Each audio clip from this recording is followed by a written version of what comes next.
Hello friends, welcome to my YouTube channel Lotus online classes. स्वागत करता हूं आप सभी का इस चैनल में और मैं हूं मंजय।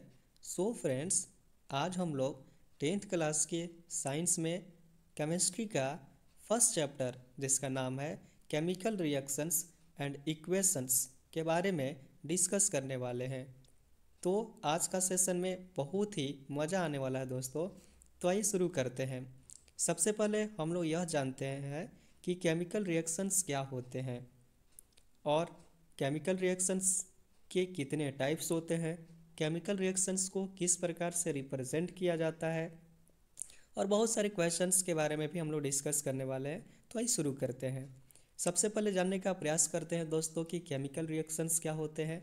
तो केमिकल रिएक्शंस के बारे में अगर हम लोग बात करते हैं तो केमिकल रिएक्शंस को हम लोग कुछ इस प्रकार से बोल सकते हैं कि chemical reactions the process in which new substances with new properties are formed from one or more substances is called chemical reactions।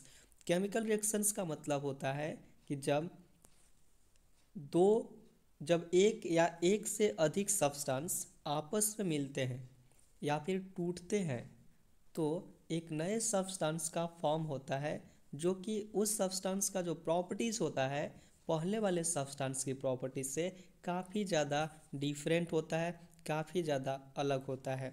जैसे फॉर द एग्जांपल्स के लिए अगर हम बात करें कि A प्लस बी और कुछ न कुछ प्रोडक्ट बनाया, सपोज मान लेते हैं कि C और D बनाया, ठीक है।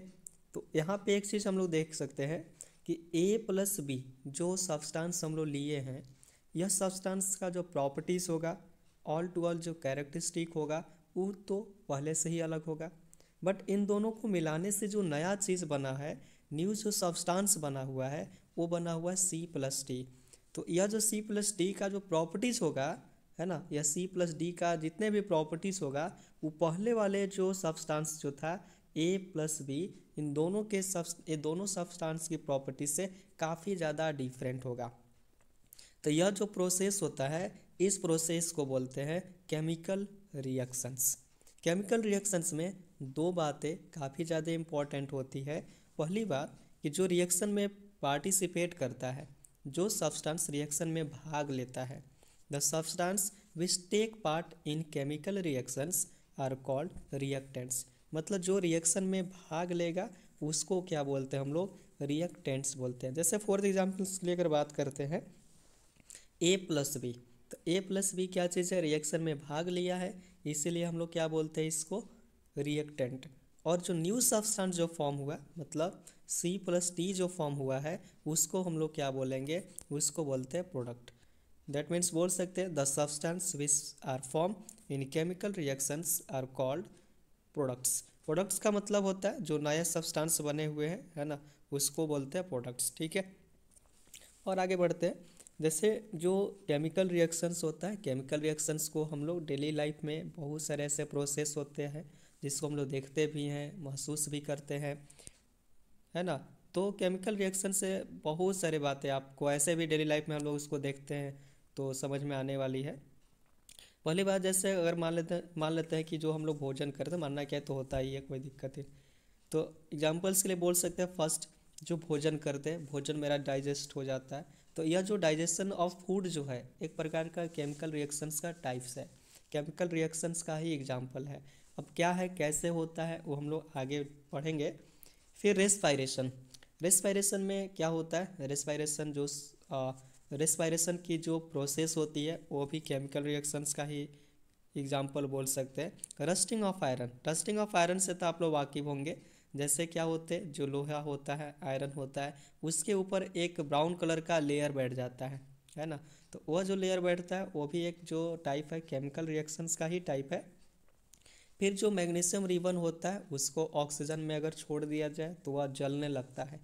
तो यह जो प्रोसेस होता है ये भी प्रोसेस होता है क्या, केमिकल रिएक्शंस का ही प्रोसेस है, केमिकल रिएक्शंस का ही एग्जांपल्स बोल सकते हैं, है ना। बट अब कैसे होगा, है ना, क्या होगा वो हम लोग बाद में डिस्कस करने वाले हैं। फॉर्मेशन ऑफ कर्ड, ये तो आप बहुत ज़्यादा जानते होंगे क्योंकि यह हमारे डेली लाइफ से रिलेटेड भी है कि जैसे अगर मान लेते हैं कि जो मान लेते हैं कि जो मिल्क होता है, मिल्क फिर कर्ड में जो कन्वर्ट होता है, कर्ड में कन्वर्ट होने का जो प्रोसेस है उसको क्या बोलते हैं हम लोग, वो भी एक प्रकार का केमिकल रिएक्शंस का ही टाइप्स होता है, केमिकल रिएक्शंस का ही एग्जांपल है। अब देखते हैं जैसे अगर कोई भी प्रोसेस में केमिकल रिएक्शंस हो रहे हैं तो उस केमिकल रिएक्शंस में क्या क्या चीज़ें बातें समझ में आती है, कौन कौन से ऐसे चीज़ें हैं जिसको हम लोग समझ सकते हैं। फर्स्ट चीज़ होता है कि चेंज इन स्टेट। अगर केमिकल रिएक्शंस हो रहा है तो उसमें क्या क्या चीज़ हम लोग देख सकते हैं। पहली बात कि उसका स्टेट चेंज होगा, मतलब जो रिएक्टेंट का जो स्टेट होगा, स्टेट मतलब वह सॉलिड में, लिक्विड में, गैस, है ना, यह तीनों में अगर हो सकता है तो हो सकता है कि अगर सॉलिड में है तो प्रोडक्ट बनने के बाद वह गैस में भी कन्वर्ट हो सकता है, लिक्विड में भी कन्वर्ट हो सकता है ना। तो इस प्रकार से भी हो सकते हैं कोई, तो यानी कि फॉर चेंज इन स्टेट मतलब वह क्या हो सकता है, रिएक्शन में क्या हो सकते हैं कि रिएक्टेंट और प्रोडक्ट में क्या होगा, जो सब्सटेंसेस होंगे उस सब्सटेंस के स्टेट में चेंजिंग देखने को मिल सकता है। दूसरी चीज़ और क्या देखने को मिलेगा, चेंज इन कलर, मतलब जो कलर ऐसा नहीं है कि जो पहले वाला कलर होगा वही बाद में भी कलर होगा, नहीं, कलर में भी चेंजिंग देखने को मिल सकता है। चेंज इन टेम्परेचर, हो सकता है टेम्परेचर भी चेंज हो जाए। फिर इवोल्यूशन ऑफ गैस, वो ऐसा भी होता है कि अगर मान लेते हैं कि रिएक्शन हो रहा है तो उस रिएक्शन में क्या होंगे, गैस भी इवॉल्व हो सकते हैं, है ना, कुछ इस प्रकार से होगा।